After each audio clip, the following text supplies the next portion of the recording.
طب انا امشي ازاي كده دلوقتي؟ خد القباب ده روح بيه. قباب؟ ايه مش عارفه؟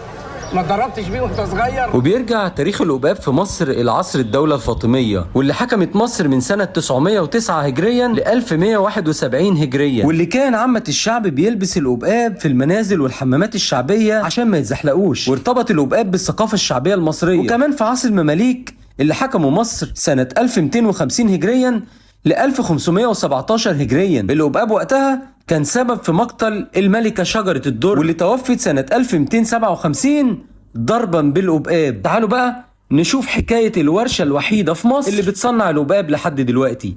وما تنسوش اللايك والشير، وتابعوني وادعوا لي من قلبكم بالخير. يلا بينا. السلام عليكم. عليكم السلام ورحمة الله. ازي حضرتك؟